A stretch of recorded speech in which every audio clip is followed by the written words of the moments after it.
네, 안녕하십니까. 부경대학교 시국선언단입니다. 뭐 필요하세요? 괜찮아요. 네, 시국선언을 시작하기 앞서서 먼저 국민의례가 있겠습니다. 시민 여러분들께서는 전방의 국기를 바라봐 주십시오. 국기에 대하여 경례.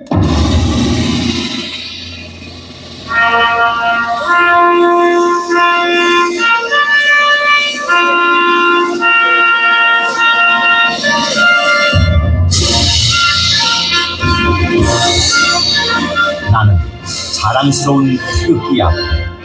자유롭고 정의로운 대한민국의 무궁한 영광을 위하여 충성을 다할 것을 굳게 다짐합니다.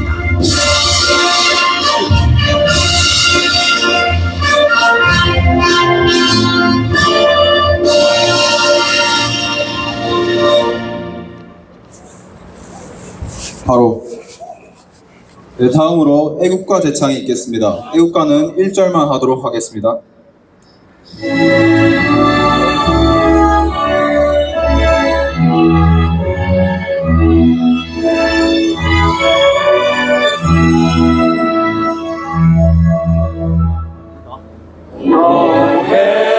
해물과 백두산이 마르고 닳도록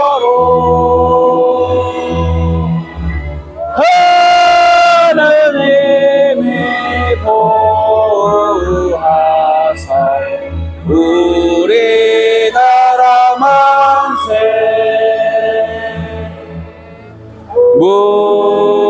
무궁화 삼천리 화려강산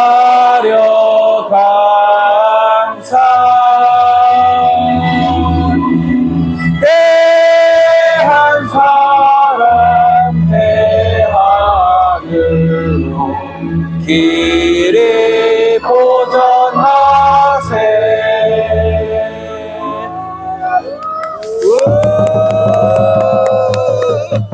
네, 다음은 호국 영령에 대한 묵념이 있겠습니다. 일동 묵념.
바로 네, 지금부터 부경대학교 시국선언 시작하도록 하겠습니다.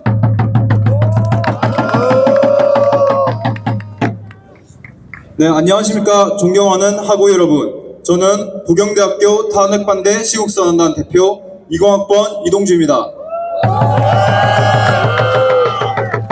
먼저 이 자리에 참석해 주신 부경대학교 학우 여러분과 졸업생 선배님들, 애국 시민 여러분께 감사드립니다. 먼저 저는 부경대학교 학생 중 탄핵 반대를 지지하는 분들의 대표로 나왔으며 부경대학교 전체나 특정 학과의 입장을 대표하지 않는 것을 밝힙니다. 저는 파국으로 치닫는 국가의 상황을 지켜보며 사태의 심각성을 느꼈고 목소리를 내야겠다고 결심하고 이 자리에 섰습니다. 현재의 대한민국은 좌우 정치 성향으로 인한 싸움이 아닌 공산주의와 민주주의의 체제 전쟁이 진행 중입니다. 하지만 아직까지도 바쁜 일상으로 현 상황을 직시하지 못하고 계신 부경대학교 학우분들과 시민분들에게 오늘의 제 목소리가 닿을 수 있기를 간절히 바랍니다. 12월 3일 윤석열 대통령께서는 비상계엄을 선포하셨습니다. 저와 반대 의견을 가지고 있는 일부 사람들은 단순히 계엄이라는 단어에만 집중하여 과거의 공포를 떠올리고 지금 단순히 보니까 계엄만으로 탄핵되어야 한다고 이론님처럼 주장합니다. 이론님 하지만 말고도 지금의 비상 억울하게 계엄령은 막 과거의 잡혀 들어가시는 분들이 계엄령과는 그 많더라고요. 목적의 차이가 분명합니다. 저도 채널 개설한 과거의 이유가 계엄은 군부 독재 그런 시절 억울한 일이 없게 국민을 저를 억압하기 위한 보호하려고 잘못된 계엄이었지만 개설했습니다. 12월 3일 계엄령은 국민들에게 반국가 세력인 민주당의 횡포 및 부정선거에 대해 알리기 위한 대통령의 간절한 호소였습니다. 누군가는 대통령의 직무유기라는 말도 안 되는 소리를 해대고 있습니다. 대통령의 진정한 직무유기란 국가의 적대 세력에게 굴복하고 타협하며 자신의 앞날만을 위한 정치를 하는 것입니다. 대통령께서는 편안한 임기와 정당한 예우를 포기하고 국민들에게 주권을 되찾아주기 위해 반국가 세력과의 전쟁을 선포하신 것입니다. 맞습니까? 지금 우리의 눈앞에는 대한민국 국민의 탈을 쓰고 있는 간첩들이 분명히 존재하고 있습니다. 네, 지금 2년 전으로 한번 남북 돌아가 보겠습니다. 기소에도 국정원과 남북 경찰이 기소에 계시는 민노총 분들이 간부의 사무실을 탄압 압수수색하여 당하고 계신다고 북한의 하셔서 지령문이 다수 집회가 열리는 걸로 발견되었던 알고 있습니다. 사건이 있었습니다. 심지어 그들의 지령문에는 다음과 같은 내용들이 포함되어 있었습니다. 어젠가 세월호 엊그젠가 참사 진상규명을 남북 위한 기소에서 투쟁과 아마 같이 집회가 있었을 각계각층의 분노 분출을 위한 사업을 전개하라. 한미 군사훈련을 중단하는 촛불 집회로 투쟁하라. 윤석열 대통령 퇴진을 요구하는 대국민 촛불 시위를 확대하라. 후쿠시마 오염수로 반일 감정을 극대화하라. 심지어 북한의 지시에 따라 선거에 개입한 정황도 드러났습니다. 지난 대선 직후 대통령 탄핵에 불씨를 지펴라 라는 문구와 함께 구체적인 행동 지령까지 내려왔습니다. 실제로 2022년 3월 26일 윤석열 대통령 선제 탄핵 집회가 열렸고 2024년 12월 초까지 무려 178회의 대통령 퇴진 탄핵 집회가 열렸습니다. 이 집회에는 민주당을 위한 투쟁 하청을 맡고 있는 민노총 산하, 건설노조, 언론노조 등이 참여했고 거대 야당 의원들도 발언대에 올랐습니다. 이 모든 것들이 북한의 지령문대로 시행된 것입니다. 맞습니까? 맞습니다! 지금의 이 상황은 시민단체와 노조에서만 시행할 수 있는 행동이 아닙니다. 이는 간첩과 더불어 거대 야당 그리고 편향된 언론이 함께한 것입니다. 맞습니까?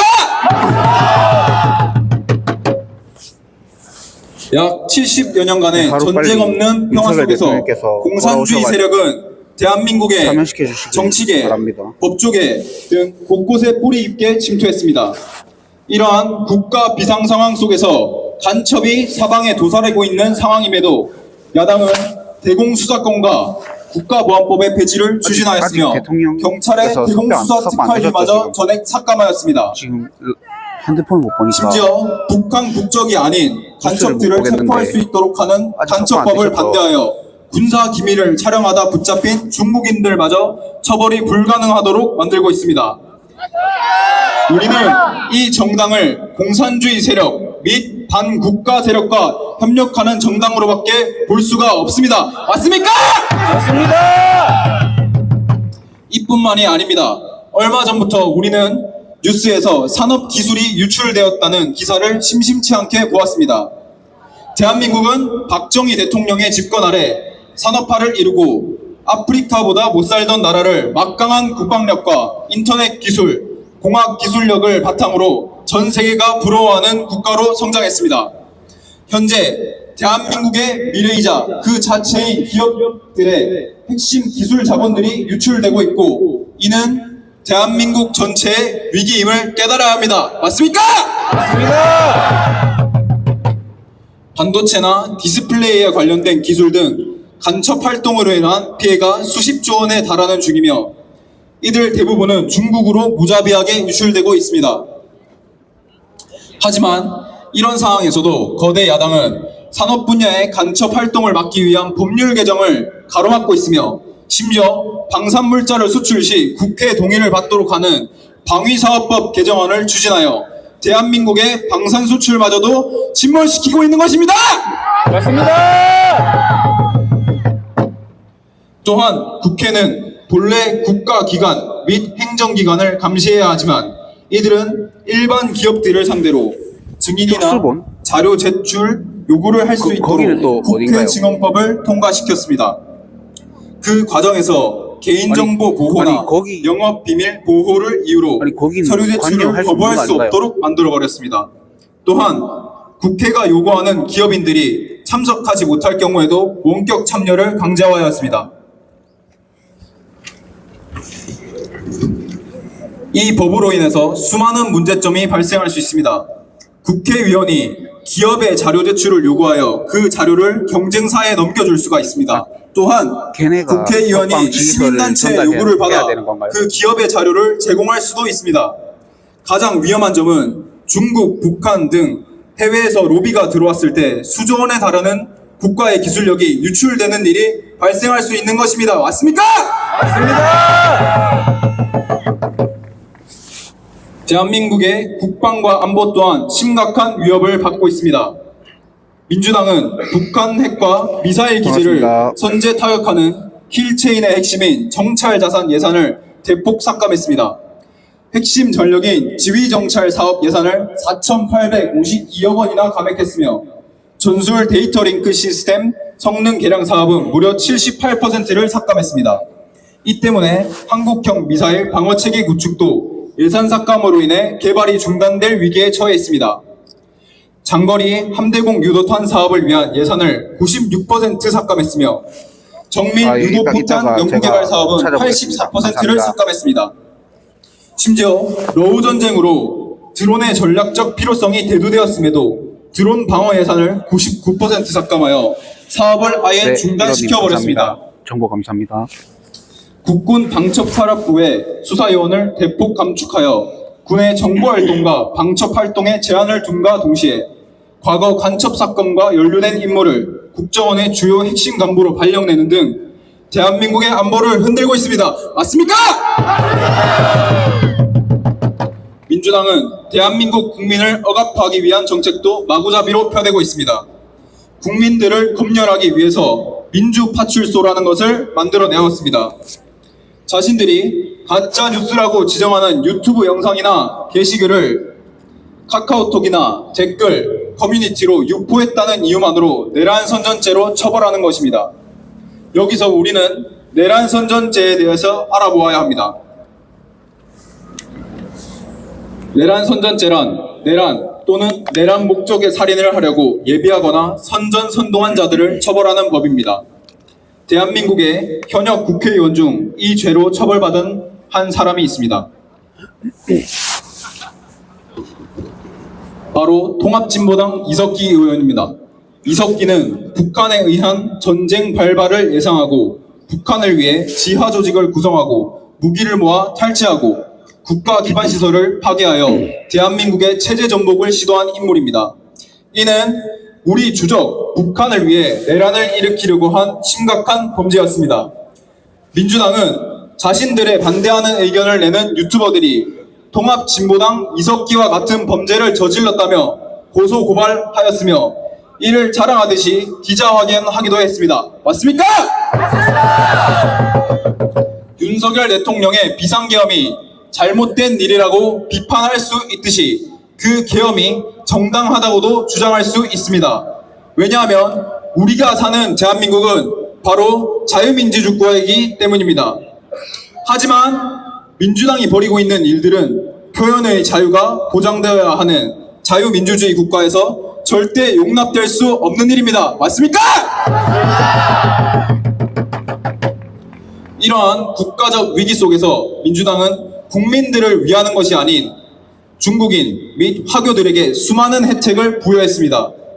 대학교 다문화 특별전형 입학, 대학교 등록금, 장학금, 기숙사 우선 배정, 국공립 어린이집 영순위 배정, 모국 부모님 방문 지원금, 3년 거주 시 지방선거권 제공, 대출 이자 할인, 공무원 시험 다문화 전형, 공공임대주택 영순위 배정, 부동산 대출 규제 제외, 양도소득세, 취득세, 등록세 감면 등 이외에도 수많은 화교에 대한 혜택이 존재합니다.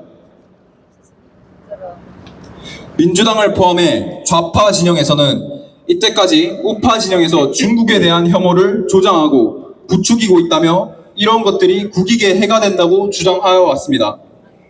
동시에 노골적으로 친중적인 자세를 취하며 중국에 대한 비판이나 반대의 목소리를 혐오라고 말하며 잘못된 행동인 것처럼 지적하여 왔습니다. 중국과 북한의 공산주의 독재 정부와 그 시스템에 대해서 비판하는 것은 자유민주주의 체제의 일원으로서 지극히 정상적인 태도입니다. 맞습니까?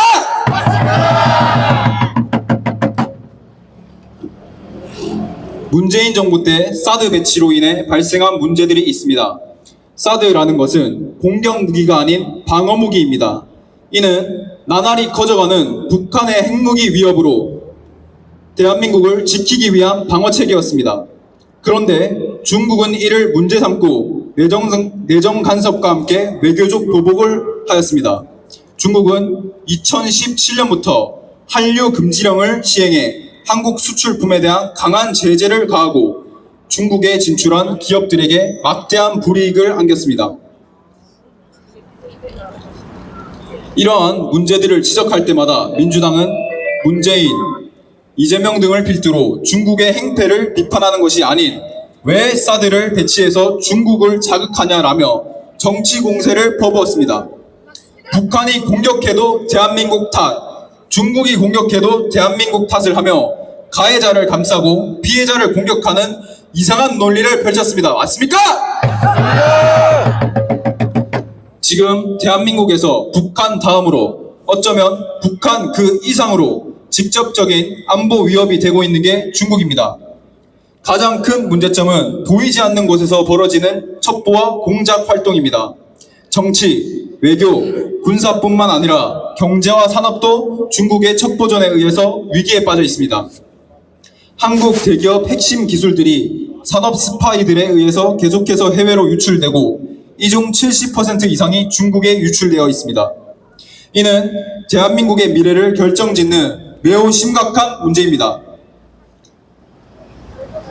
또한 민주당을 비롯한 좌파 진영은 매우 이중적이고 이기적인 집단입니다. 역사를 잊은 민족에게 미래는 없다라는 말을 떠받들며 맹목적인 반의를 외쳐대며 친중을 한다는 것이 참 아이러니한 상황입니다. 적어도 일본은 대한민국에게 최소 53차례 이상의 사과를 해왔습니다. 일본의 막대한 금전적 보상을 통해 대한민국의 경제 발전을 서포트하였고 지금의 대한민국이 있습니다. 그런데도 일본의 사과에 진정성이 없다는 말을 합니다. 한국 전쟁 때 대한민국을 침략한 것은 중국과 북한이고 일본이 대한민국에게 물자 지원을 해준 것은 모두가 아는 명백한 사실입니다. 중국은 북한을 제외하고 대한민국을 직접 침공한 유일한 나라입니다. 대한민국의 국민들을 살해하고 재산을 약탈했으며 국토를 유린했습니다. 맞습니까? 대한민국은 외국인들에게 투표권을 주는 아주 이상한 나라 중 하나입니다. 외국인들이 지방선거에서 투표권을 행사하고 있으며 또한 지방선거 외국인 유권자 중 약 80%가 중국인입니다. 하나를 예시로 들면 지난 서울시장 보궐선거에서 출마했던 박영선 민주당 서울시장 후보는 화교협회와 상부상조하기도 했습니다. 대한민국으로 기화한 한국 국민도 아닌데 여전히 중국 국적자이자 외국인인 사람들의 표가 대한민국의 선거와 정치에 영향을 주는 것은 이 나라가 얼마나 비정상적인지 보여주는 예입니다. 맞습니까? 또한 2024년 기준 국민건강보험 혜택을 받은 외국인은 총 133만 명이고 그중 절반이 넘는 71만 명이 중국인이었습니다. 이러한 말도 안 되는 정책으로 중국의 소셜미디어에서는 한국에 와서 건보료 혜택을 누리는 법 등이 공유되기도 합니다. 국민연금도 마찬가지입니다. 당장 2030 세대가 연금을 수령하지 못할 수도 있다는 이야기까지 나오고 있는데 2024년 기준 대한민국에서 연금을 타간 전체 외국인의 53.5%가 중국인입니다. 맞습니까? 민주당은 자신들만을 위한 카르텔을 형성하기 위해 정부의 기능을 마비시키는 것조차 서슴지 않았습니다. 이들은 지난 몇 년간 전례 없는 29차례의 탄핵안을 남발하였고 탄핵의 이유 따위는 존재하지 않았습니다. 감사원장, 야당 대표의 비리를 조사하려던 검사를 탄핵하였으며 언론을 장악하기 위해 방통위원장을 탄핵하였고 중앙지검장, 행안부 장관, 검찰청장, 심지어 대통령 권한대행마저 줄탄핵시켰으며 위헌특검 법안을 27차례나 발의하였습니다. 자유민주주의의 기반이 되어야 할 국회가 입법 폭주를 통해 국가의 전복을 시도한 것입니다. 맞습니까? 저는 이제 선거관리위원회에 대한 이야기를 해보려 합니다. 선거란 민주주의를 완성시키는 근간이며 국민의 주권을 반영하는 매우 중요한 과정입니다. 그렇기에 당연히 감사원의 감사를 받아야 하고 해킹 위협에 대비해 국정원의 조사를 받아야 당연한 것입니다. 그러나 선관위는 감사원의 감사를 거부하고 국정원의 조사에 비협조적입니다. 이들은 국정원의 정당한 보안 점검에 대해 점검 시간을 제한했습니다. 또한 점검에 따른 장비 제출도 기피했습니다. 점검을 요청한 자료도 삭제해버렸습니다. 심지어 북한에 해킹당한 메일 계정은 폐쇄해버렸습니다. 맞습니까? 감사원에서 선관위를 대상으로 시행한 비리감찰에서 무려 878건의 비리가 드러났습니다. 심지어 이 878건의 비리에는 부정 인사 채용에 대한 부분이 포함되어 있습니다. 또한 선관위의 고위 간부의 자식이라 하여 정당한 채용 절차를 거치지 않고 채용되는 경우도 있었습니다. 하물며 고위 간부의 자식이라 하여 외모가 출중하다라는 이유로 부정 채용을 실시했습니다. 여러분, 선관위는 이 문제에 대해서 전통이다, 원래 선관위는 가족회사라 지인 채용이 정당하다라고 주장합니다. 심지어 부패한 헌법재판소는 이에 대해 충격적인 결과를 내놓았습니다. 선관위를 대상으로 한 감사원의 비리감찰이 부당하다고 판결한 것입니다. 더 충격적인 사실은 이 부정채용을 판결한 헌법재판소의 재판관 중 4명이 선관위 위원장 출신입니다. 이것이 범죄 카르텔이 아니라면 도대체 무엇입니까?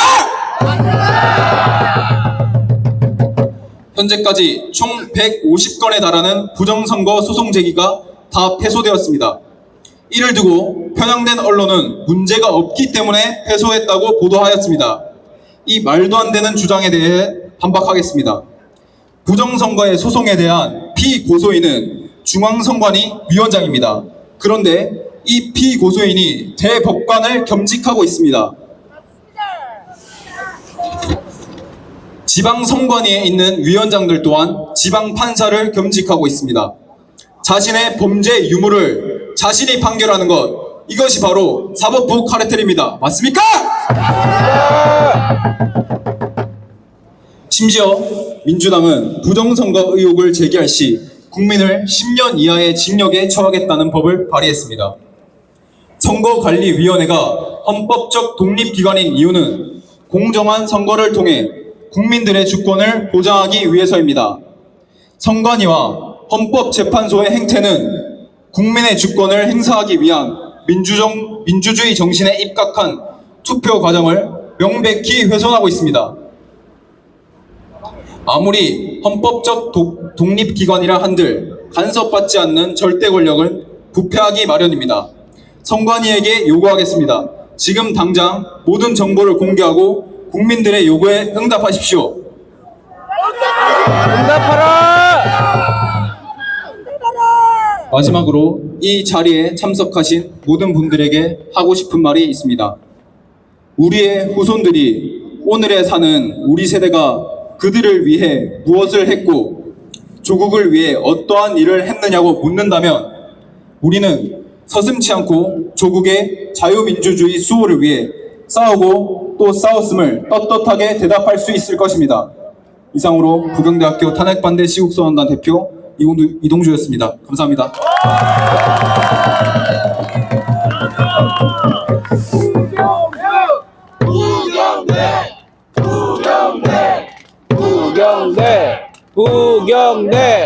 부경대.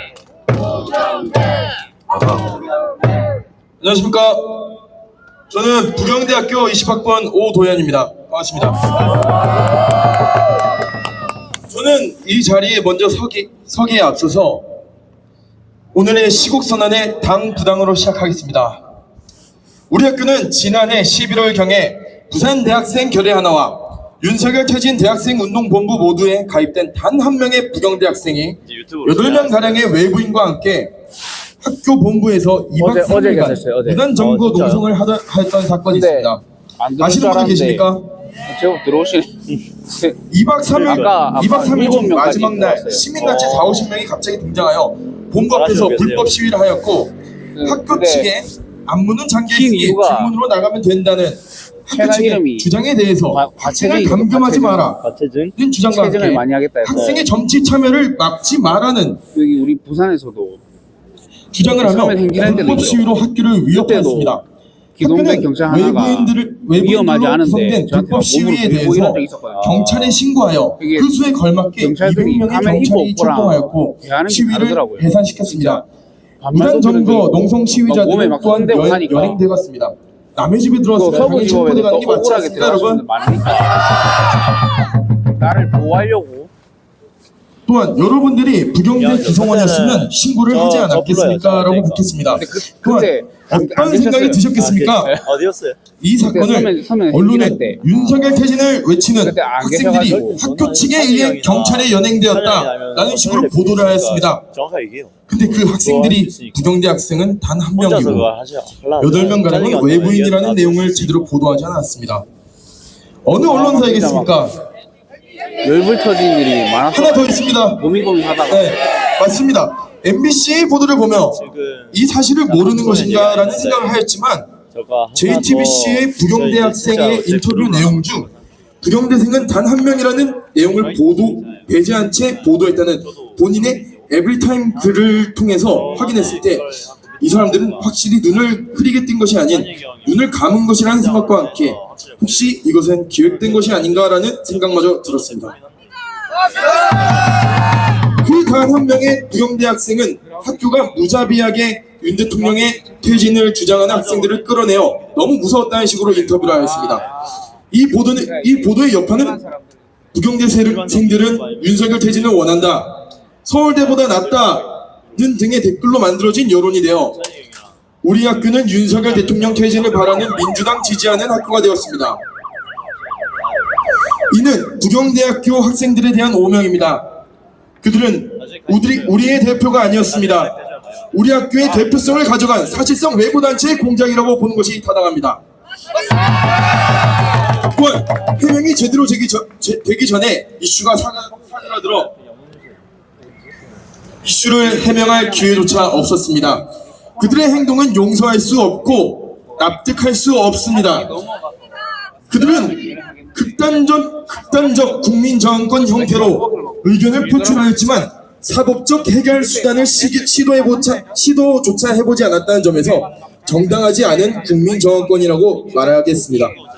이 사건은 계엄 전에 일어난 사건입니다. 말이 안 됩니다. 계엄이 있고 얼마 지나지 않은 후 우리 학교의 학생들이 부경대의 이름으로 탄핵 찬성 시국선언을 하였습니다. 저는 그들이 속단하였다고 생각을 함에도 불구하고 그들은 나름 용감했고 목적이 정의로웠다고 생각합니다. 하지만 1년의 과정에서 부경대학교는 탄핵을 찬성하는 학교라는 인식이 생겨버렸습니다. 저는 이 인식이 거슬렸던 점은 부경대의 이름으로 속단을 하였다는 것입니다. 저는 부경대 학생들에 대한 인식이 탄핵 찬성으로 굳혀지기보다는 우리의 목소리를 통해 그들도 결국 일부의 목소리였음을 알리고 탄핵 반대의 입장도 있다는 것을 알리고 싶었습니다. 저는 우리의 시국선언이 정치 무관심층의 학생들을 보호하는 효과도 있다고 생각하였습니다. 앞서 말했듯 양쪽의 목소리가 나왔다는 것은 하나의 주장이 모두의 목소리가 아니라는 반증이기 때문에 당 부당은 당부당은 이침하겠습니다. 앞서 포스터를 통해 저는 목소리를 내는 것이 두렵다면 그것은 사회가 건강하지 않은 신호라고 하였습니다. 저는 두렵습니다. 하지만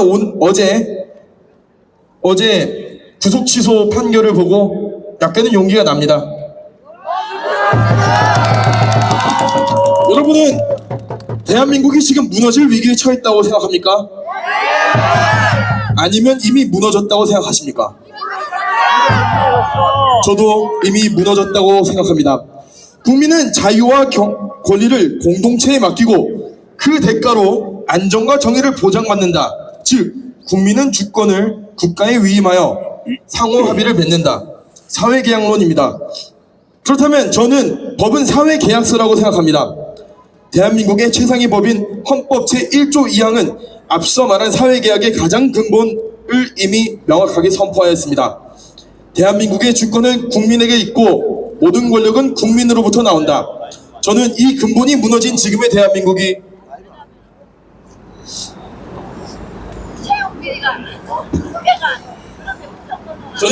대한민국이 무너졌다고 생각합니다. 대통령은 국민 주권의 가장 큰 정당성, 즉 가장 큰 민주적 정당성을 갖습니다. 그런 대통령을 국가라는 시스템에서 발생한 제도적 정당성의 기관이 절차적 정당성을 결여된 채 구속 및 탄핵을 시키려는 시도는 국가가 국민과의 사회계약을 일방 파괴하는 시도라고 봅니다. 이는 국가가 무너진 것입니다. 여기 계신 모든 분들이 그들의 불법 행위에 대해서는 이제 전문가라고 생각합니다. 맞습니까? 공수처, 서부지법, 헌재 등에 대한 자세한 이야기보다는 이것이 사회계약에 있어 어떤 문제인지 저는 이야기하겠습니다. 민주적 정당성은 주권의 실현인 투표로 구현됩니다. 입법부는 선출로 구성됩니다. 그렇기에 법은 국민 주권의 실현으로 부여된 권한으로 쓰여진 계약서라고 할 수 있습니다. 즉, 법은 간접적이지만 그 자체로 민주적 정당성을 가지고 있다고 볼 수 있습니다.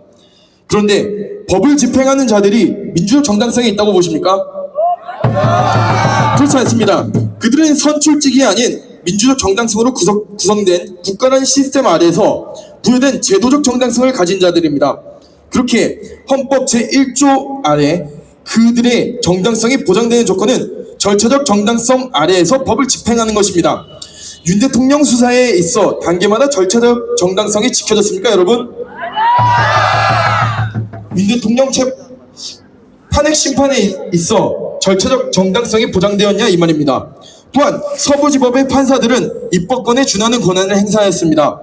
우리는 선출을 통해 입법권을 부여하였습니다. 그것을 정면으로 무시하는 국가는 문명국이고 민주공화국이 맞다고 생각하십니까?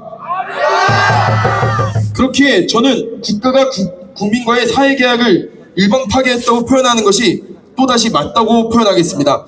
가장 큰 이유는 그 무너진 삼권분립 원칙과 권력이 절차적 정당성이 무너진 채 불법적으로 가장 큰 민주적 정당성을 가진 대통령을 향했다는 것입니다.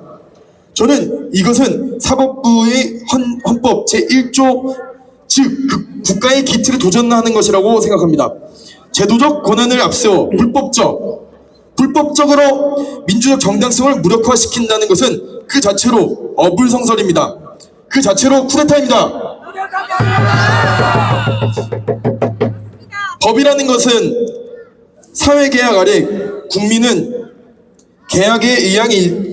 법 아래서 사회계약 아래 국민은 계약의 이행에 있어 큰 과오를 저질렀을 때 최대 자신의 목숨, 사형으로 그 책임을 다합니다.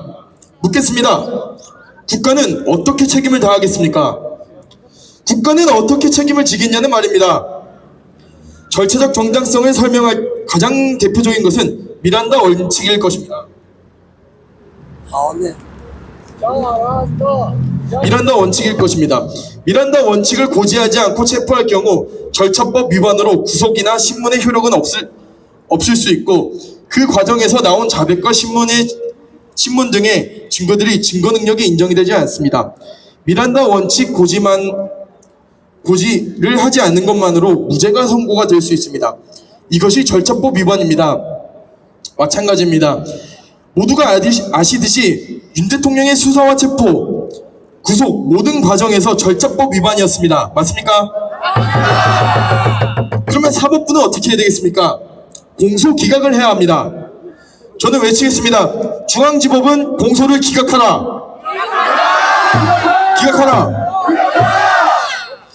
일련의 과정에서 분노한 애국 시민들의 한이 서부지법 사태로 표출되었습니다. 국민정언권은 국가 권력이 헌법의 기본 원리를 중대하게 침해하고 다른 헌법적 구제 수단이 없을 때 국민이 권리와 자유를 지키기 위해 실력으로 저항할 수 있는 최후의 헌법 보루 수단입니다. 그들이 서부지법 사태 이전까지 합법적 평화 시위를 하지 않았습니까? 그런데 관저 앞에서 공수처와 경찰들이 어떻게 했습니까? 대통령을 체포하겠다고 미니버스로 시민들을 치고 밟고 깔고 지나가지 않았습니까? 그 상황에서 그들에게 남은 합법적 구제 수단이 있었는지 묻고 싶습니다. 그들은 본인을 위한 것도 아니고 그냥 무작정 광신도처럼 그러한 행동을 한 것도 아닌 서부지법의 법치주의와 삼권분립을 훼손하지 말라고 그 마지막 순간까지 평화적인 수단으로 요구를 하였습니다. 눈앞에서 법치주의가 무너지는 것을 목도하였는데 가만히 있는 것이 국가의 주권을 권력의 형태로 위임한 국민입니까? 그것이 정의입니까? 그냥 그렇다잖냐라고 받아들이는 것은 왕이 백성한테 바라는 것입니다. 이것이 민주공화국이 국민에게 대한 태도가 아니지 않습니까, 여러분? 묻겠습니다. 당신은 국민입니까? 백성입니까? 우리 헌법 전문에는 4.19 혁명의 정신을 이어받는다고 적혀 있습니다. 그런 나라에서 어떻게 자신들의 신변을 위협받으면서도 본인에게 전혀 이익이 될 게 없는 체제 수호와 법치 무너짐에 분노한 이들의 국민 정권을 어떻게 폭동이라 부릅니까? 특히 민주당은 그럴 권리가 있는지 여러분들 권리가 없다는 거 다 알고 계시는 거 아닙니까? 제가 이 이야기하는 것은 중앙지법의 윤 대통령 구속 취소 인용 판결문에서 그들의 불법성이 확실히 다뤄졌기 때문입니다. 그들은 이제 애국투사가 되었습니다. 그리고 어제 구속 취소 인용이 결정되었는데 검찰은 왜 대통령을 아직 석방하지 않고 있는 것입니까? 여러분, 이것은 명백한 쿠데타입니다. 민주당에서 검찰을 압박하는 기사들이 나옵니다. 이것은 진짜 내란이고 쿠데타이지 않습니까? 진정 법 위에 서려는 것입니까? 즉각 석방하십시오! 석방하라! 구속 취소 인용은 국가가 사회계약을 아직 지킬 의지가 아직은 남아있다. 그리고 정의가 아직은 살아있다는 것을 보여준다고 생각합니다. 또한 누가 사회계약을 파기하려는지 구체적으로 보여주는 계기가 되었다고 생각합니다. 제가 보기에 그 구체적 대상은 검찰입니다. 다시 이야기하겠습니다. 당신은 주권을 가진 국민입니까? 그냥 고개를 끄덕일 수밖에 없는 백성입니까?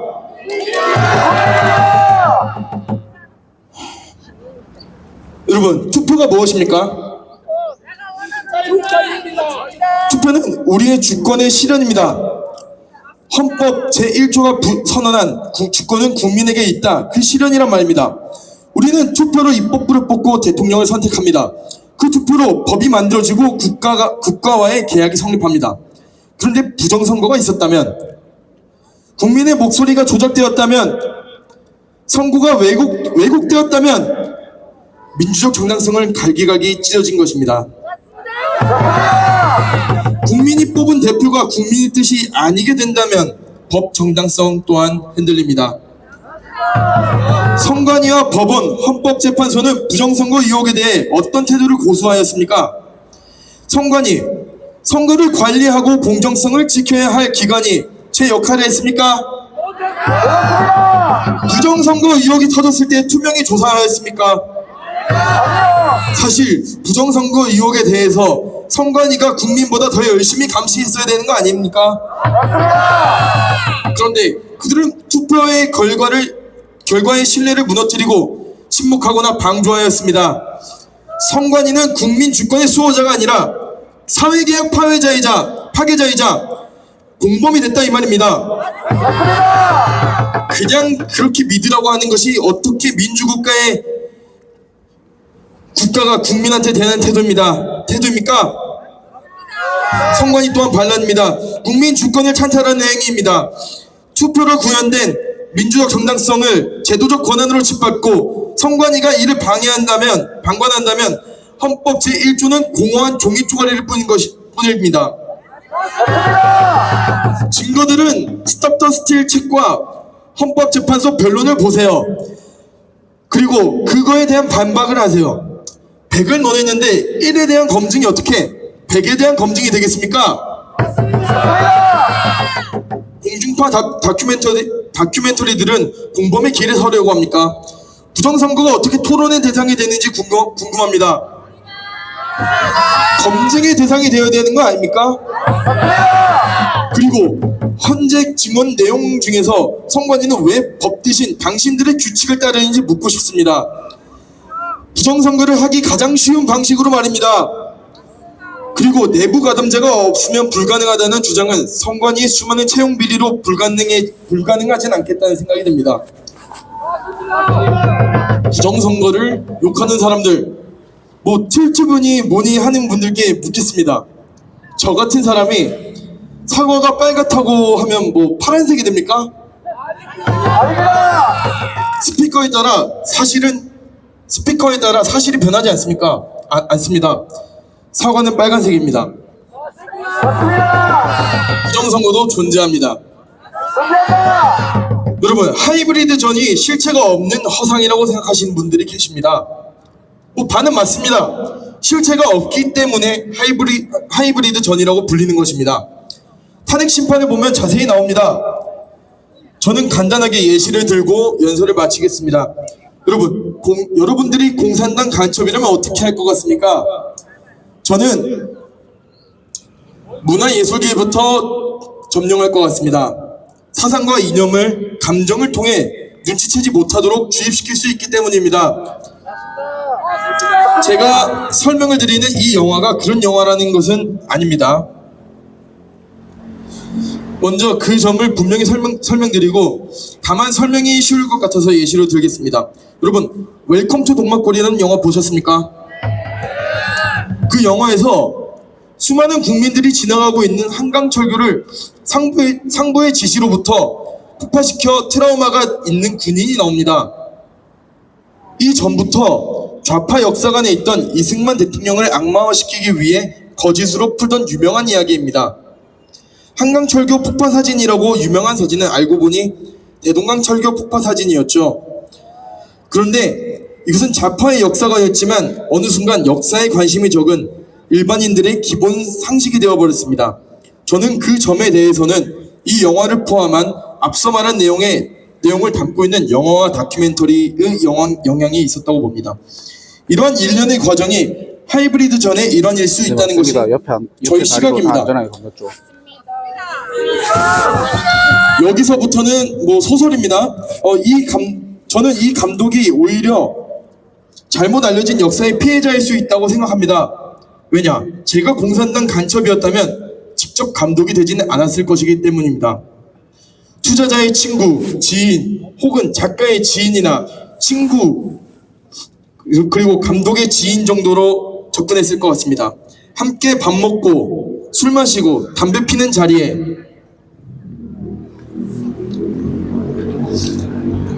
그 자리에서 아이디어를 슬쩍 흘리듯이 제공하는 식으로 공작질을 했을 것 같습니다. 그것은 직간접적으로 영향을 미칠 수 있는 가장 좋은 방식입니다. 모든 것은 여러분들이 눈치채지 못하게 수면 아래에서 일어납니다. 당신이 알 수 있겠습니까? 모두 눈치채지 못합니다. 이런 것들은. 이것이 모두 하이브리드 전의 일환입니다. 모든 가능성을 배제하고 음모론으로 여기는 태도는 하이브리드 전에 있어 가장 큰 안보의 구멍이 될 수밖에 없습니다. 역사를 흔들어 상징적인 인물을 악마화시키는 시도는 바쁘게 삶을 살아가는 사람들의 가치관을 쉽게 바꿀 수 있습니다. 이는 체제를 흔든 가장 쉬운 방법이라고 생각이 듭니다. 여기까지가 하이브리드 전에 가장 간단히 설명할 저의 시각입니다. 하지만 저의 설명을 극히 일부입니다. 어디서나 존재하는 것이 하이브리드 전입니다.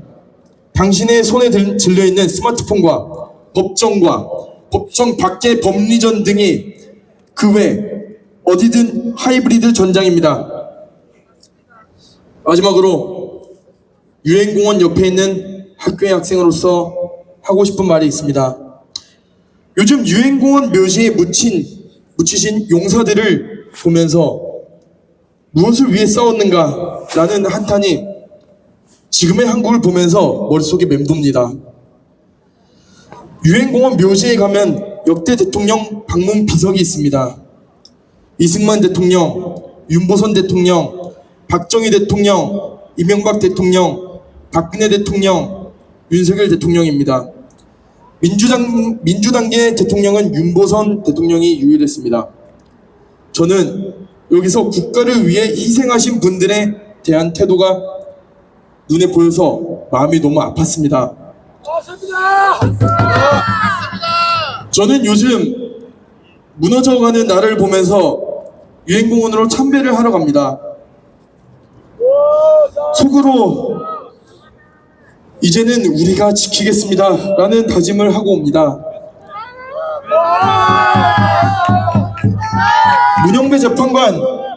문영배 재판관은 유엔군에 대한 모독 발언을 하였습니다.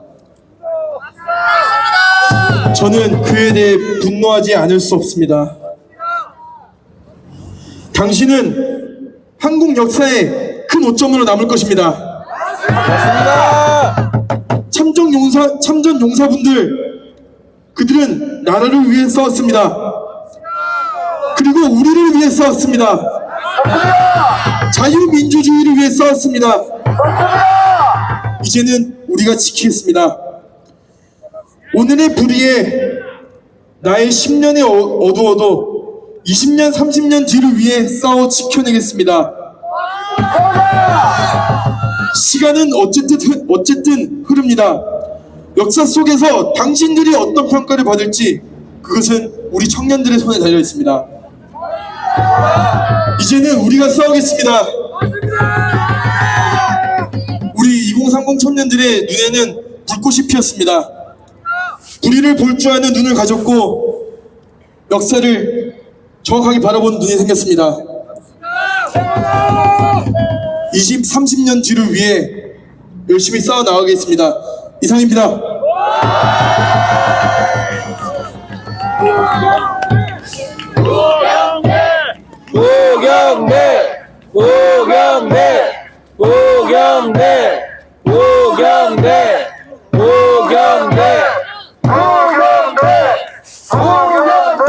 네, 잠깐 시민분이 발언하고 싶다고 말씀을 하셔서 이제 마이크를 잠깐 넘기도록 하겠습니다. 여러분 갑자기 튀어나와서 죄송합니다. 저희들은 경남 중고등학교 애국단 단원들입니다. 젊은 친구들, 이 건전한 사상을 가지고 대한민국의 미래를 잘 이끌어갈 수 있는 젊은 학생들의 쾌거에 저희들이 가만히 있을 수 없어서 이렇게 동참을 했습니다. 그중에 특히 여기 제 옆에 흰색 점프를 입고 계신 분은 부경대 62학번 식품공학과 선배님이십니다. 애국시민 여러분, 그리고 후배 여러분, 반갑습니다. 제가 60년대에 모든 데모를 주동하면서 어쩔 수 없이 집에 못 있고 학교에 비선을 해가지고 한 2년 살았습니다. 오늘 우리 후배님들 하는 거 보니까 너무 고맙고 감격스럽습니다. 대한민국 화이팅! 그리고 제가 소개를 드려서 박수를 좀 여러분들께서 보내주셔야 될 분이 계십니다. 이 젊은 대학생들의 행사, 지난주 부산대, 부산외대, 이번 주 동아대, 해양대, 부경대 이럴 때까지 이 행사들을 음으로 양으로 지원해 주신 국민의힘 국민의힘 의원들이 다 비리비리합니다만은 그 중에서도 특히 청년당 부산시 청년당 위원장을 하고 있는 박창현 위원장 발언을 못해도 인사를 하겠습니다. 여러분 박수 잘 부탁드립니다.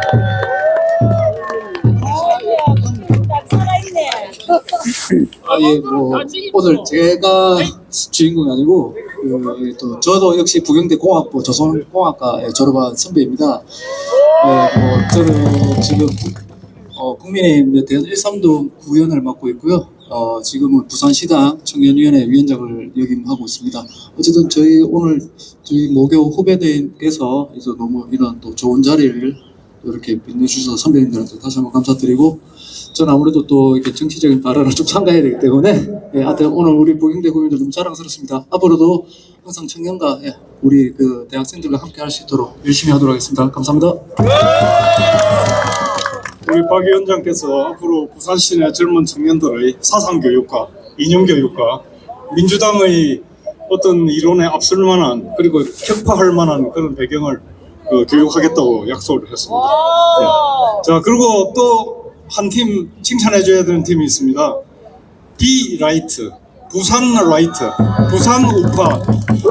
저 젊은 청년들은 저렇게 없는 돈을 다 모아가지고 피켓이나 쿠키나 배지나 이런 걸 만들어서 여러분들이 무료로 나눠주고 계십니다. 각 행사장마다 이렇게 애를 쓰고 있습니다. 여러분 박수 좀 부탁합니다. 자, 그러면 이 경남중고등학교 외국단에서 저희들이 이렇게 만든 경력금 100만 원을 학생들의 활동에 잘 될 수 있도록 전달하겠습니다.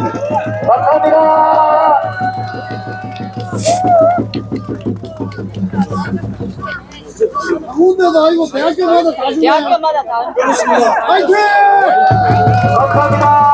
파이팅! 윤석이 대학교 100만 원씩.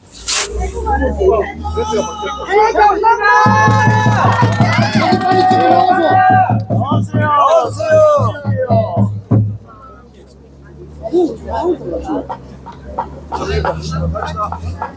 파이팅 선배님! 파이팅! 경남중고등학교 파이팅!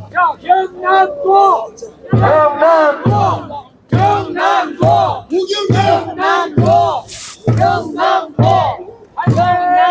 파이팅! 네, 이제 마지막으로 구호 몇 번 하고 이제 시국선언 마치도록 하겠습니다. 구호는 탄핵 무효, 사기 탄핵 규탄한다, 부정선거 검증하라입니다. 탄핵 무효! 탄핵 무효! 탄핵 무효! 탄핵 무효! 사기 탄핵! 규탄하라! 사기 탄핵 규탄한다! 규탄한다! 사기 탄핵 규탄한다! 규탄한다! 규탄한다! 부정선거 검증하라! 부정선거 검증하라! 부정선거 검증하라! 부정선거 검증하라! 이상입니다. 감사합니다. 구경대! 구경대! 구경대! 구경대!